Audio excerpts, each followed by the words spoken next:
Almost forgot that piece. Great.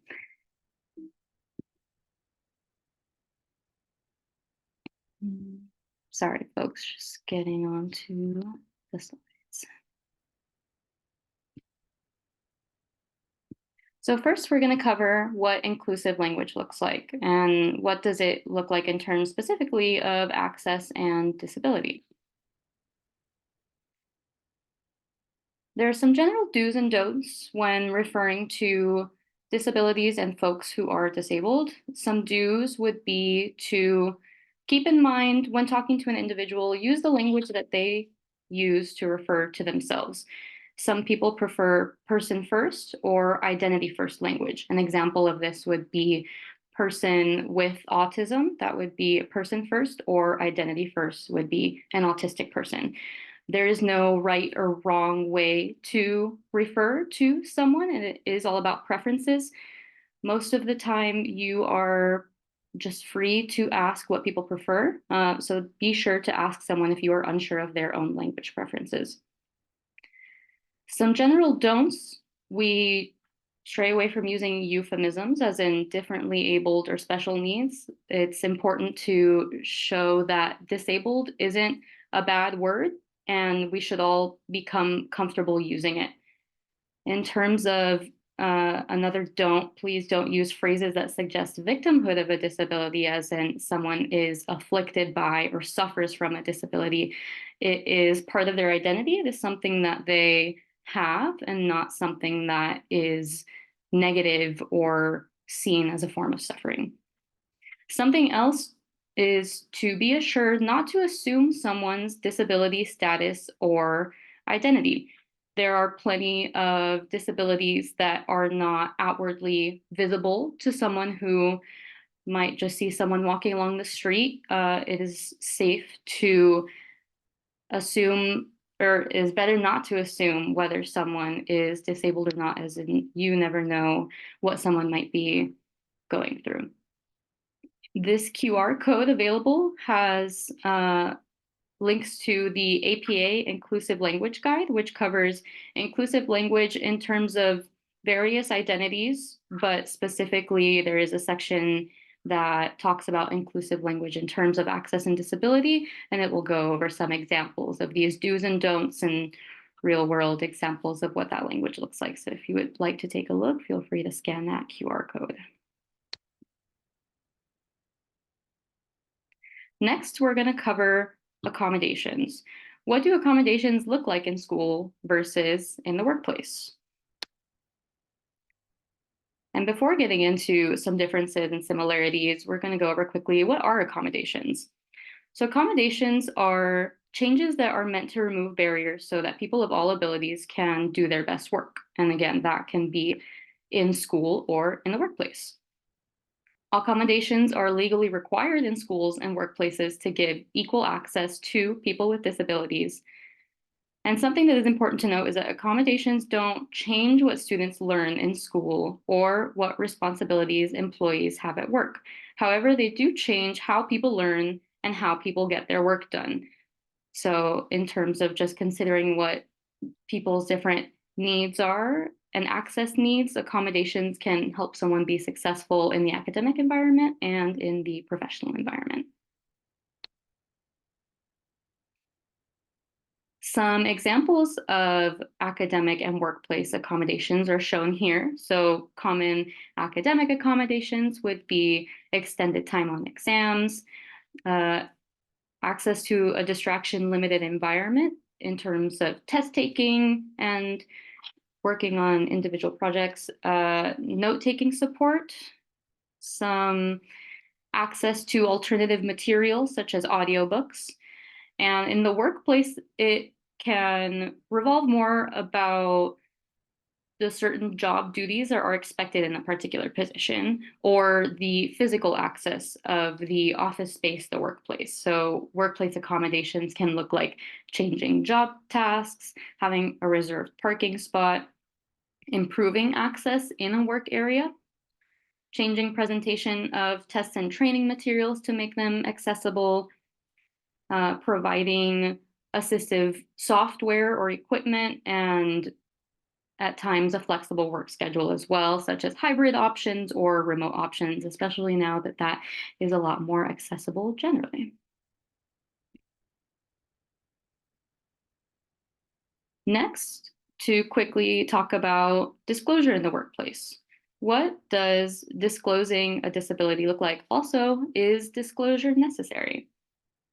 And for those who are unaware, disclosure refers to the process of letting an employer know about your disability. And disclosure can also be in a more informal context if someone chooses to disclose their disability, for example, to peers, friends, those that may not be aware that they have the disability.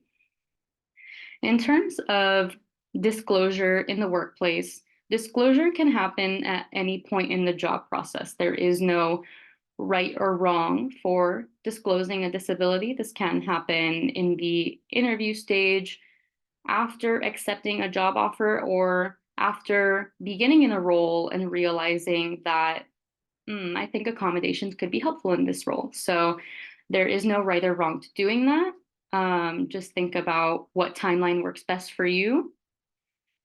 And then, according to the US Department of Labor, for those who do choose to disclose, it is helpful to share the following information. That would look like general information about your disability, why you are disclosing your disability, as in what is your reason for requesting accommodations, how does your disability affect your ability to perform key job tasks, and it is helpful to include any types of accommodations that have worked in the past or types of anticipated accommodations. There may be novel new job tasks that you'll be doing that you haven't done before, and you can think about what would be useful in that case, even though it's something you haven't experienced before.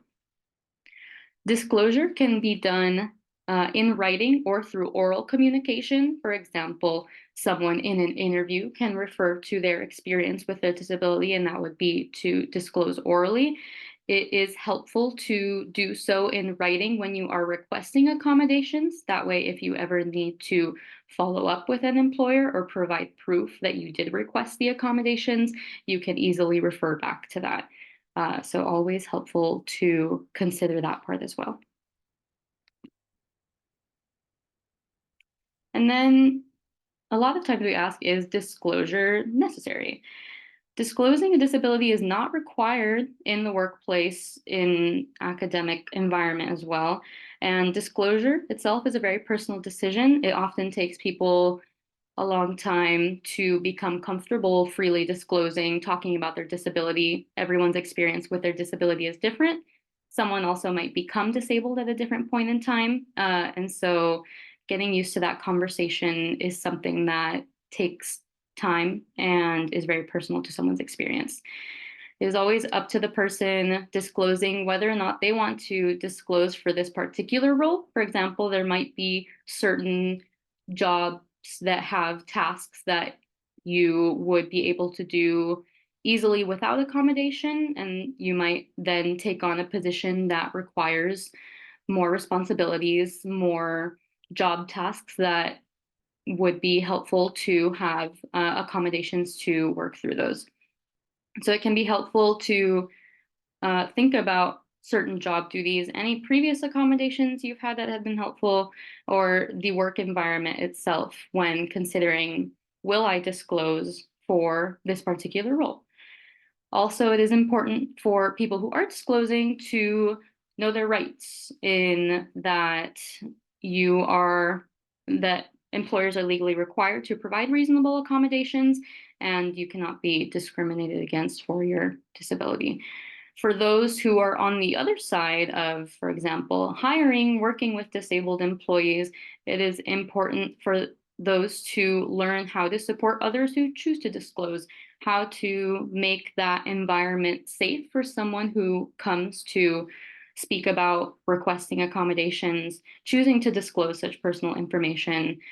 So that is the role that is helpful for employees, those in the hiring process, to consider and learn about as well.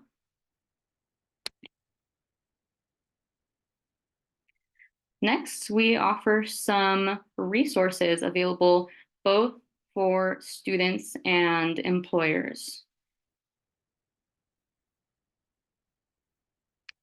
First, we talk about how to create accessible materials in the workplace. And so accessible materials can look like Google documents, Word documents, printed materials, presentations that are accessible to those with differing needs. So an example would be to make sure to use high contrast colors in presentations, as in a light background with a dark font, certain legible fonts that are going to be your typical Arial, Times New Roman, ones that aren't, too kooky. Use headings to organize documents in terms of when you are creating a lengthy document, maybe that shows a step-by-step process for how to get something done. It would be helpful to use headings to organize that and to easily be able to scroll through and recognize what sections there are. Be sure to use alternative descriptions for images for those with low vision. Make sure to use plain language in your step-by-step directions, things that are clear and straightforward rather than overly wordy, straight to the point. In terms of recording meetings and having training materials, make sure that captioning is available and transcripts can be provided. And when you are even sending an email or including in a document, make sure to use descriptive links, as in not click here. That doesn't tell me where I'm supposed to be going. When I'm clicking on this link, it would be something like, click here to learn about creating accessible materials.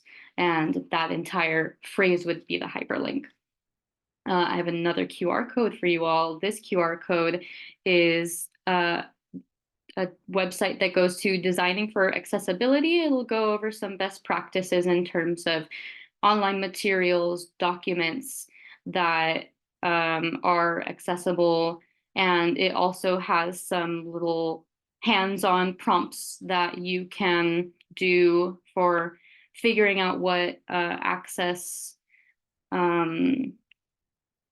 accessibilities are used in, for example, a Google document or Microsoft Word. And bear with me, this slide is a bit text-filled, but if we would want to take a picture, that can be helpful. These are just some resources for students and professionals with disabilities. So first, we have the Job Accommodation Network, which provides information and resources that can be used to help find a job and provides a step-by-step guide in looking for a job. There are also specific job boards available for folks with disabilities, such as Ability Jobs, and they work with employers, including Wells Fargo, Amazon, Deloitte, to seek talent from the resume pool. Lime Connect is another opportunity to connect with students and professionals with disabilities to enhance that network. And they have various corporate and university partners. They are really helpful with getting that connection started. And they have a lot of great resources as well. They had a workshop about disclosure last semester, which was super helpful. In terms of resources that are on campus, we have the Korchak Center for Learning and Creativity. Korchak offers outreach programming, individual coaching services to promote understanding of learning differences and how they can facilitate creativity and academic excellence. They offer really helpful coaching in terms of time management, skills, executive functioning help. And so they are a great resource to check out and be aware of. And then we have our Office of Student Accessibility Services, OSAS. They are responsible for ensuring equal access for students with disabilities and complying with federal and state law in terms of providing that equal access. And OSAS serves undergraduate, graduate, professional students, as well as those who are on campus and online. And so those are some resources that can be helpful to have as a toolkit. I will be sending these links as well in the chat in just a little bit. And so thank you all for listening to now my little presentation and slides. Now we look forward to hearing from our panelists. And so I'll quickly introduce our panelists today. We have Carla Hasley, Alyson Thach, Johanna Walton, Erica Hallebo, and Matt Hertz ready to speak with us and provide their insight. We have representatives from OSAS, Korchak, and some USC alumni here. So we are really excited to hear from you all. And we have some prepared questions, but if folks have questions, feel free to type them in the chat and we can get to those as well. So quickly, I will go ahead and stop sharing my screen and allow for our panelists to introduce themselves. So if we want to start with Carla and then move from left to right, Carla, Ali, Joanna, Erica, and Matt.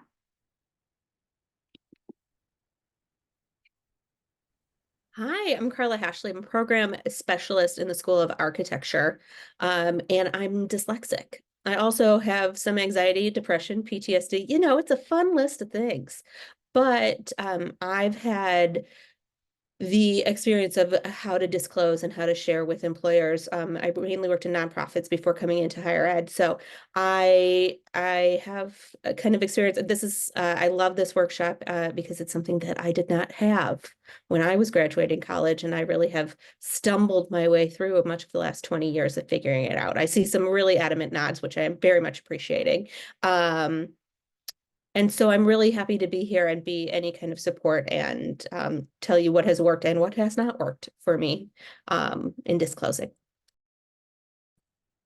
Hi everyone, my name's Alyson. I also go by Allie. I'm the lead specialist for deaf and hard of hearing services at OSAS. So I coordinate all services like sign language interpreting or live captioning, caption media, but I also work with our other students with disabilities, so ranging from psychiatric, learning, physical.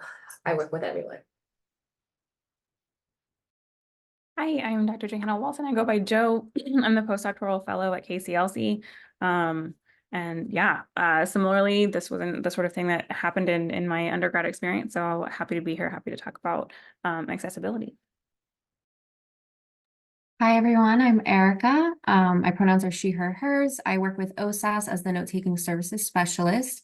And kind of similar to Joanna and Carla, I came to USC for undergrad, didn't know anything about accommodations until my final semester, my senior year. It just completely changed my life. And then I ended up having accommodations in postgrad as well. So yeah, I'm very excited to talk a bit more about accommodations in the work field as well, and super excited to be here. All right, last but not least, my name is Matt Hertz. I am more of a general specialist, so I get students really from A to Z with accommodations. So kind of what Ali does, what Erica does, but I even get more of a caseload. I also serve as our career liaison, so I even kind of help Victoria, and I really hope Victoria had this down, really just supported her throughout this process. So I do have experience in the career world and as in the disability world. I also had accommodations as a child. I had preferential seating due to a physical disability. My personal decision, I elected not to use it in higher ed, but I did have them all the way K through 12. Thank you all so much for giving us those quick introductions. For the panel questions, I will start off with a general one, and then we'll get to some questions that I have specifically for all of you. So first, and whoever wants to start and share can go ahead and unmute. What does accessibility mean to you in the context of the workplace, and why is it important?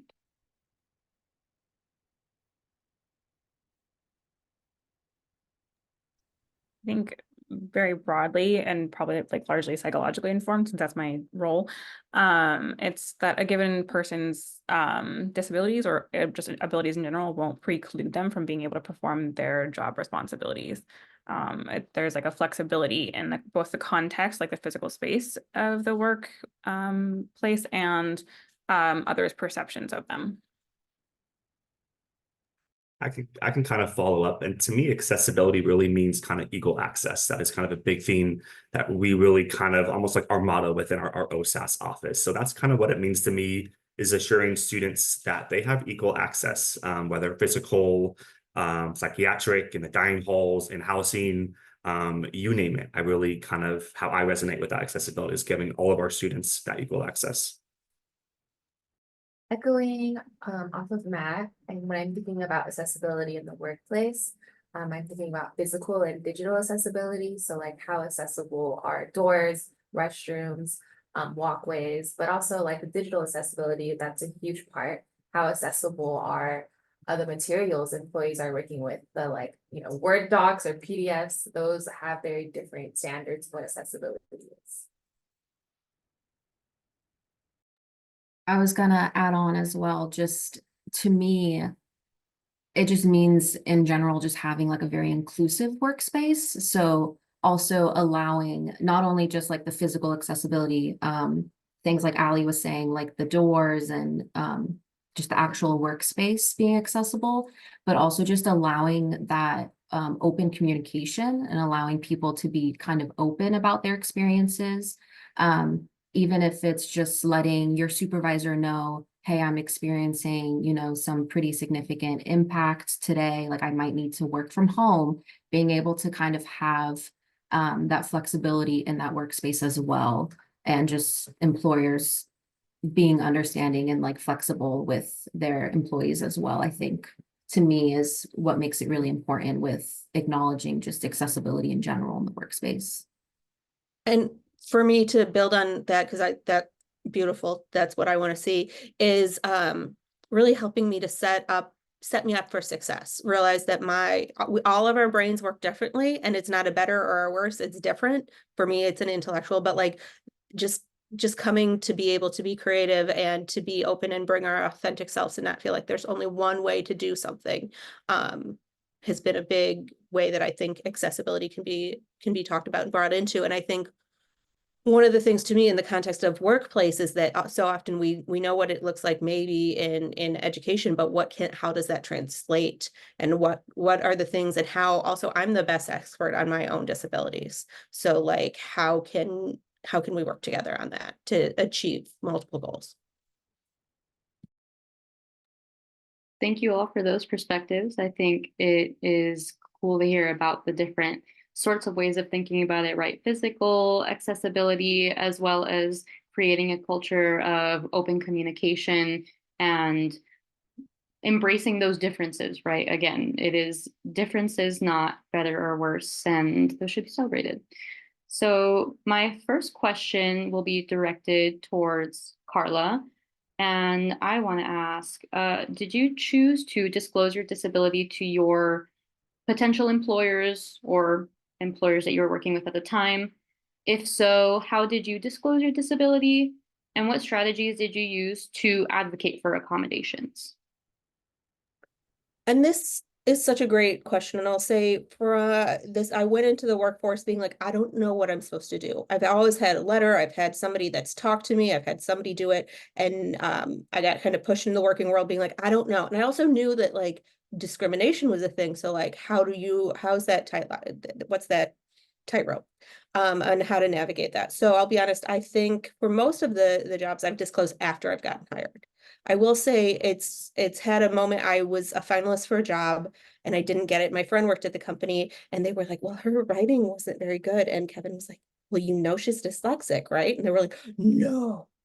And so that was a moment where I was like, I don't know when I'm supposed to tell you this. Like, I thought I shouldn't, you know, whatever it might be. So that's a moment where I think I've started, and in higher ed, it's easier for me to be able to talk about my educational experience, how I got to higher ed, because my disability plays a story in that. So I will say, like, my first job, my first day at USC, I got hired at School of Architecture, and I was like, okay, here's the thing you should know. I'm dyslexic. Here's what's worked in the past, and here's what we've done. And but I'll say that it took me a lot of personal work, a lot of therapy to get over through being able to talk about it without a lot of shame and a lot of like tears, admittedly. So I think that that also came a little bit with age and experience of being able to, but I think being able to advocate for yourself. And there's a book called Women Don't Ask, which is about women advocating for themselves, but I really think it could work and be applicable for a lot of people who don't feel like they can or don't have experience advocating for themselves and how to ask for those things. The other thing I'll say is that I've kind of rolled in and been like, here, and this is kind of in a lot of things, especially about women in careers. The career services people probably be hopefully nodding. I don't know. Anyway, I'm going to just say is like women will often look at it and be like, oh, well, I can't check all of the boxes on this job, so I'm not going to apply for it. And being dyslexic, I'm like, oh, you want editing? Oh, that's not going to happen. I'm not going to be your person to edit. I can do something else. We can sway, we can swap, we can barter.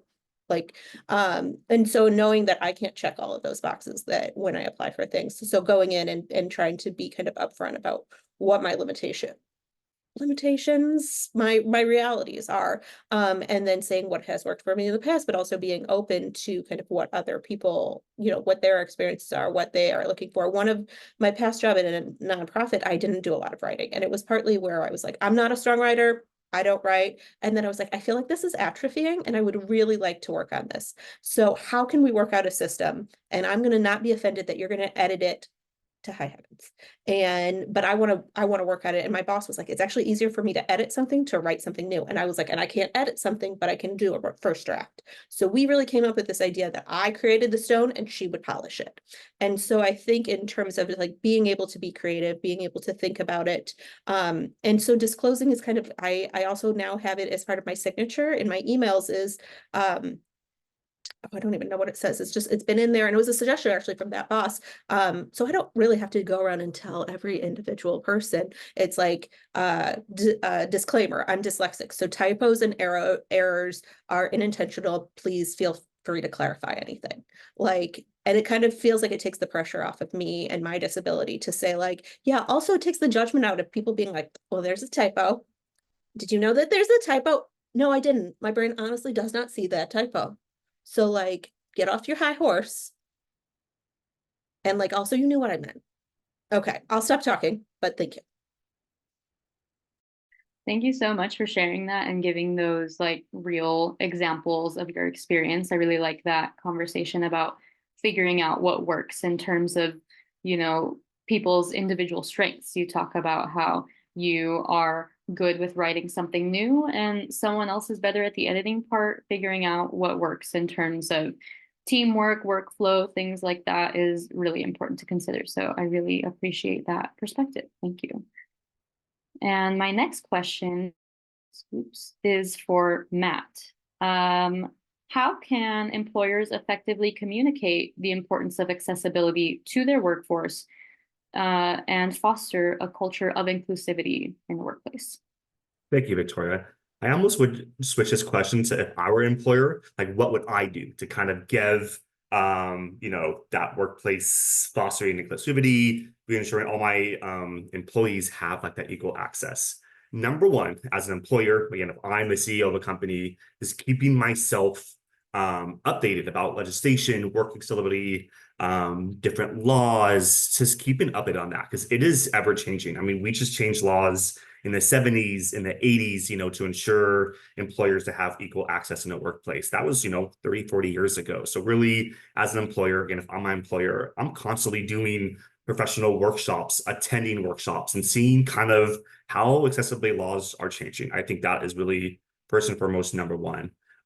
Second is to kind of train my employees about how to deal with employers with disabilities, what that looks like. Some disabilities, as some of my panelists described, are not visible. So doing training sessions, getting employers to go into a meeting and be like, here's how we deal with X, Y, and Z disabilities. Because a lot of disabilities we can all attest to are kind of hard to see, and we just sometimes assume. So really kind of establishing a good kind of work plan of how to just deal and really support with employees. Next is to pay attention to little details. And I'm sure my colleague Ali can attest to, but making the workplace accessible, whether you have A-frames, whether even bathrooms, where Braille is put, where trash cans are put.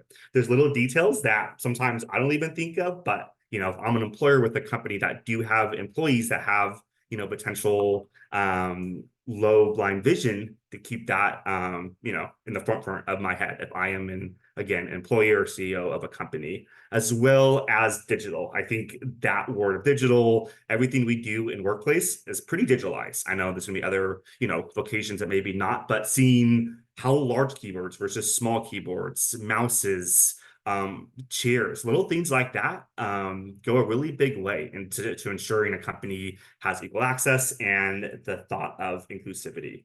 So those, I think, are really kind of good main points to ensure that. Again, staying up on laws, doing trainings with employees and myself. Again, I'm putting myself in that CEO, but training myself with different laws, accessibilities, because it is ever changing in a very good way. And just paying attention to little details, whether it's technology, physical limitations. And then I will shut up because I feel like I can keep blabbering along. I won't have time for my adult panelists, so I will pass it down. Thank you for putting yourself in that position. And I think that's a good way to think about it. Like, what would I do if I was in that position? And I like that you focus again on the different aspects of it. Again, not considering the physical space and just being aware of those small details that can often be overlooked, and as well framing it in like a professional development sort of framework, right? You should also be wanting to learn more about best practices and how things change. So keeping up to date and doing research, making the effort to attend workshops and learn in that way is especially helpful. So thank you for that. My next question is for Ali. In what ways does USC specifically prepare students for workforce in terms of disability services, career guidance, or professional development programs, or framing it around just like current accommodations that OSAS can offer? How is that helpful for students? Yeah, that's a great question. So as we know, OSAS provides accommodations for students in the classroom, but we actually do have a sister office known as OIA. It is the Office of Institutional Accessibility. I'll go ahead and put a link to their website in the chat, but they provide accommodations for employees with disabilities. So employees aren't just like full-time employees. It also counts for TAs or RAs. So sometimes we'll have a student who's registered with OSAS, but they also have a job that considers them as an employee in the university. So we'll hand them off to OIA to get accommodations there. Another unique aspect about OSAS is something that me, Matt, and Erica, and also Madison, our assistant director, does, is we work on external work placement accommodations. So that external workplace refers to any internship or practicum that is tied to a student's curriculum. So we do have an interactive process where it's between the student, their assigned OSAS specialists, and also their program. So their program is in where are they doing their internship or their practicum. And we navigate that process with them, looking at what are they requesting, seeing what is feasible in their site. And it prepares them for the workforce because we're exploring accommodations with them, but we're also showing them what should they be prepared for? Like, what type of questions do they need to know? Should they know what accommodations typically work out for them? So for in my case, when I'm working with a deaf student, I'm showing them how to request a sign language or interpreter, or exploring what types of assistive technology is available out there. Like, for example, this past academic year, I learned about a system called a CapTel phone. So I had a site set up a phone that connected to their internal system, but it also captioned live conversations for them. So there's always new types of technology out there. And now that the student is aware of this, they can request that later on when they move into their professional development. Cool. Thank you for sharing about those resources. I was not aware about the workplace accommodations through OSAS, so that is super interesting. And I think it's really good to start that like empowerment of requesting accommodations early on, and even just informing someone of what is available. A lot of times we just aren't aware of the kinds of technologies, tools that we have access to through school and through workplaces, things like that. So getting that information shared and making that readily available is so important. All right, my next question is going to be for Erica. In what ways do employers succeed in creating an inclusive workplace, and where do they fall short? That's a great question. I feel like I kind of started touching upon this a little bit when we were talking about kind of what accessibility in the workplace means to us. But I guess for my own personal experiences, I'm thinking a bit more of, our current office of OSAS, and I feel like they do a really great job of having that inclusive workspace of kind of, like I mentioned before, like the flexibility, being able to connect with your supervisor and let them know, hey, I might be experiencing some impact right now, need to be able to work from home, or just maybe work in like a private office space if I'm overstimulated by working with, peers in the office. Something that it's difficult because I do feel that the employee also has a role to play, and kind of how open they are talking about their own experiences and asking questions. I do think offices tend to be a bit more reactive versus being proactive.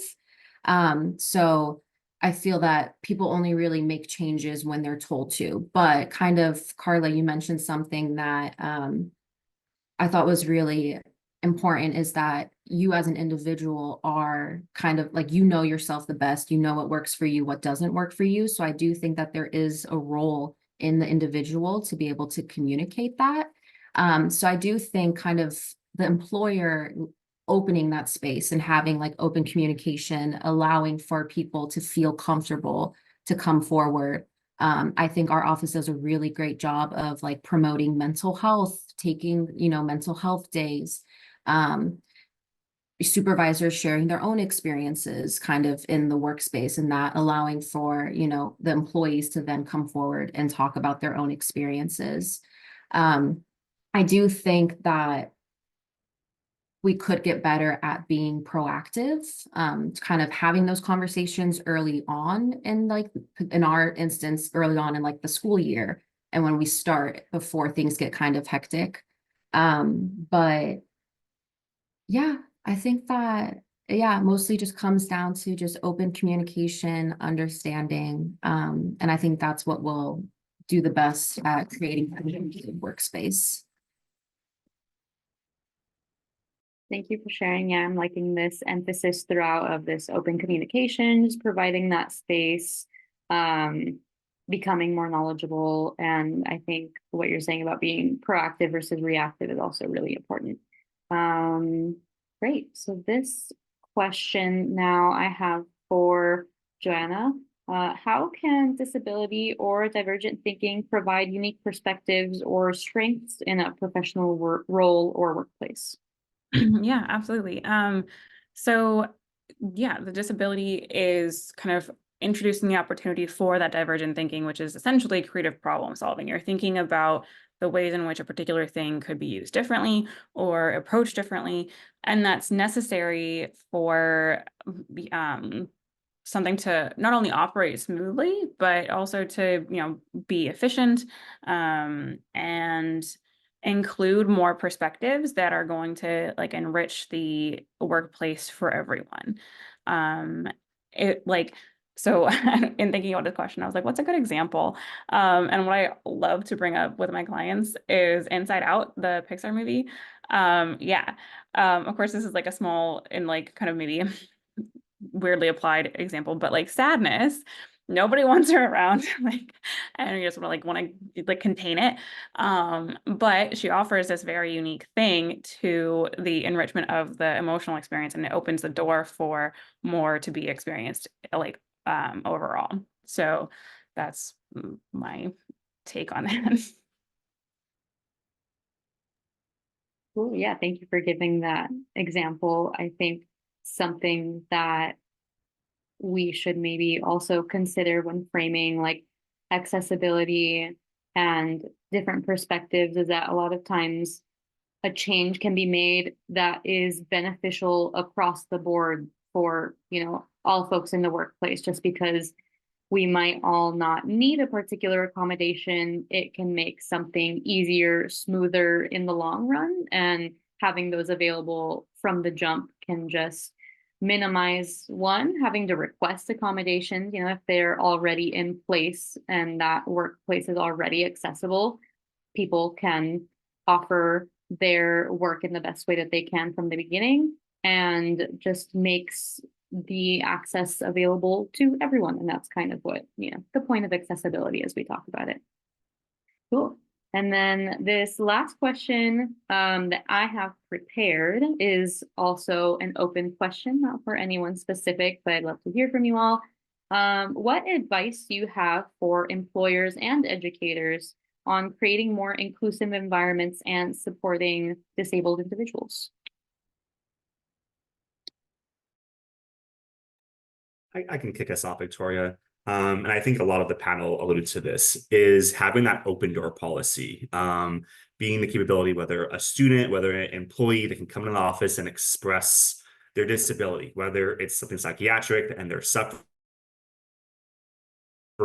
it's heightened, it's kind of episodic, disability, can they come to an office, whether office hours with a professor, an employer, sitting at their desk, can they come have that conversation? Are they comfortable? Erica, I think you mentioned that, at our office at OSAS, we even sometimes talk about personal aspects about our life, that maybe interfere with our job, can't make it. And do we have that, I guess, connection with that educator, with that employer, that we can go over these aspects? Because when I meet with students, sometimes there are no easy conversations talking about, a depression and anxiety attack. It's very hard. Sometimes very awkward. So to create that kind of safe space, that, again, student employee can come in and speak freely without any kind of like repercussions. They're not going to get penalized, student GPA, employee with a pay scale, something like that. So really, again, that open door, in inviting any individual to come in and speak freely.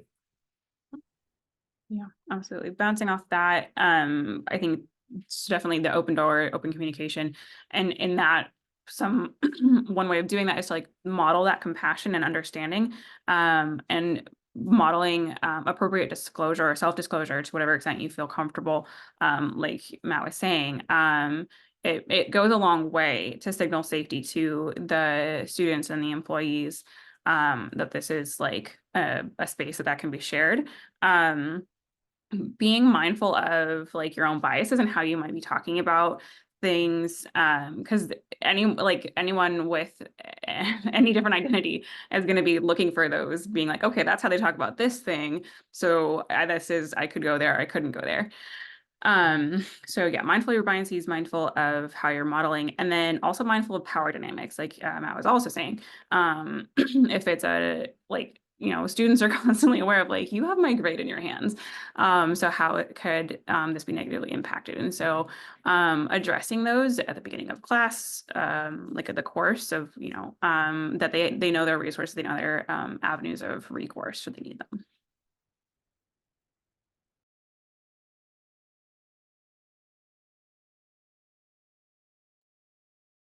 One thing that comes to mind often, and this is a lot from my own experience, is just coming with kindness. You never know what baggage somebody else is carrying, kind of approach.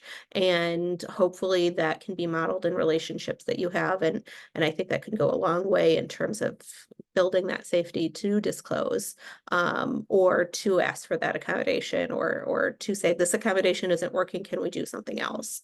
And also to know that, to me, it's a lot of the relationship. I also worked with community organizers, so I'm really biased on like relationship building, but like that can go a really long way. One of the other things that I think is, and it's been kind of addressed, but is that creative problem solving, is to say like, hey, I could use Grammarly. Again, we'll just use my example. And they'll be like, oh, that's a great idea. Why don't we just get a license for the whole company? This was a small nonprofit. It wasn't USC, but like, what are the things that can help everybody, but in actuality, start with you? And one of the things I see as my role in kind of the DEI work I do is, most of my identities are majority, but this is one that is a minority identity, and how can I be an advocate and stand up for? So in my work, honestly, with my sorority, sometimes I have to be like, hey, that really long ass email, can we stop doing that? Can we do something else? Like it is saying, remember, we have members, we have students, we have people with different things and with different approaches and life experiences. So like being able to be an advocate for that, kind of to soften everybody's kind of like, well, this is how we do it sides. Yeah, kind of bouncing off of that. Because you mentioned the Grammarly, having it for everyone in the office. That's something that for me personally, for note taking, like in the context of universities, I find that providing something that is going to be beneficial for everyone, regardless of, you know, their condition. I think that is something that a lot of schools and workplaces are kind of moving towards, doing this more of like a universal design type of learning.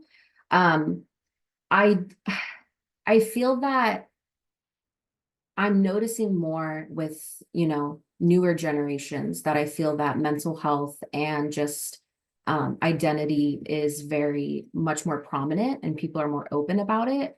I feel like the work, at least in the workspace, the concept of kind of like the work grind and like working really hard and like you have to keep going really hard to like prove like your performance ability.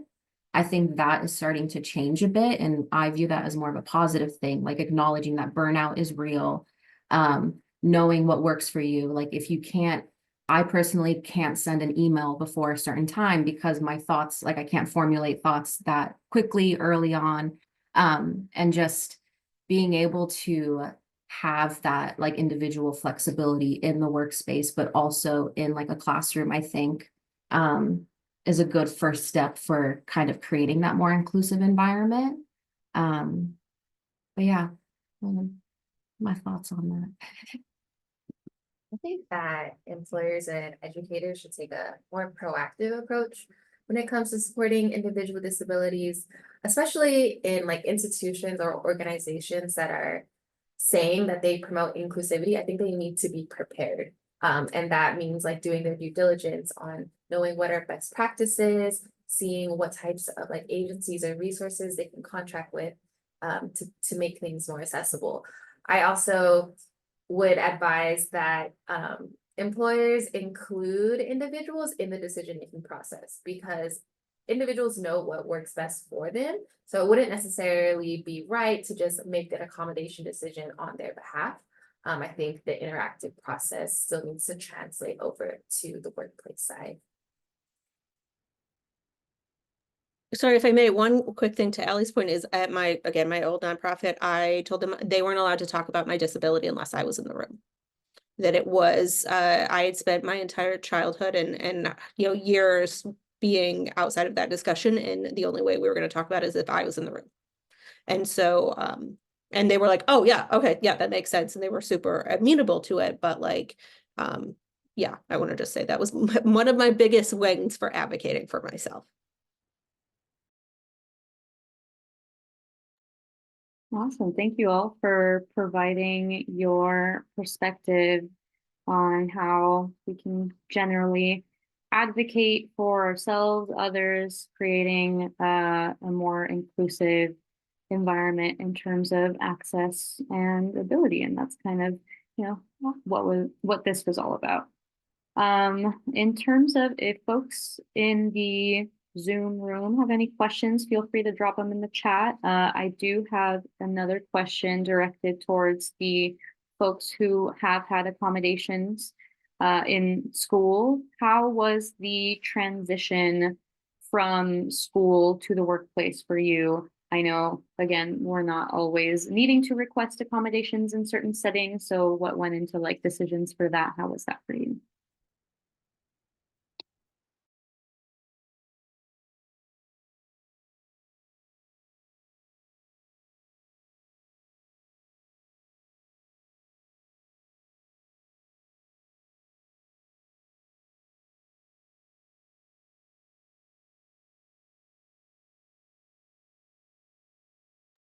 Okay.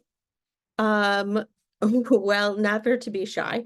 I will say it was a bit of a, I looked at the list of my accommodations when I was getting out of school and going in, and I was like, most of these don't really apply. I don't need extra time on test. I don't need this or that. But some of them I think you have to just like think through and know what your accommodations are and kind of what the options are. So like one of mine that I didn't see right away was like I had the accommodation of like quiet space for testing. And then I realized that actually that mattered where my desk was in my like open concept office for my first nonprofit. So then I could advocate and be like, hey, can I actually have this desk away from the door? Like I could advocate for it. So I think some of it is just kind of being able to translate that from an academic environment into a workplace one. And I think for me, a lot of it was trial and error. We had to really like work through those and then see kind of what worked. And even now knowing like, okay, well, I do that first draft, but I am like, it will take me longer than the average bear. So like, know that, and being able to work around those things. So I think it's a little, it's not directly a 1-for-1, but it's figuring out how to convert that and what really kind of what was the intention behind the initial accommodation to then make it applicable in the workplace. Thank you for providing that perspective. I think that is part of what can be a little, just take that reflection, right? That they don't translate 1-for-1, like, okay, I'm not going to be taking exams at work right now, but distraction limited environment. Let's see how I can minimize the noise, distractions, background in my space. That could even look like earplugs, headphones, and knowing that someone is, if someone is wearing headphones, earplugs, it's not meant to be in a way of I'm ignoring you, like this is just what works for me. So thank you for providing that. If anyone also has anything they would like to share before finishing, I know we're coming up on time, but I want to allow that space also, and just say thank you again to all of our panelists for participating. It was super great to hear from all of you. I really appreciated all of these perspectives.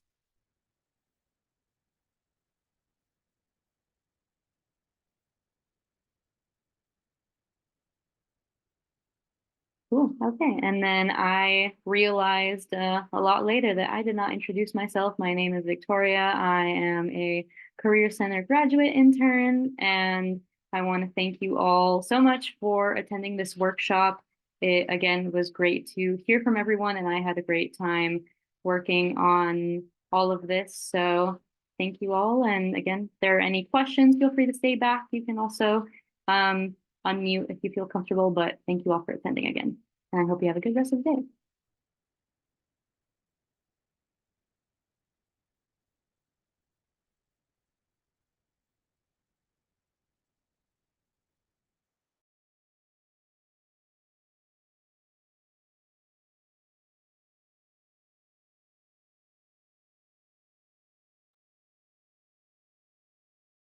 I'm gonna hop up, but Victoria, great job. Really a pleasure supporting you throughout this Thanks process. again for coming by. Of course. Have a good one.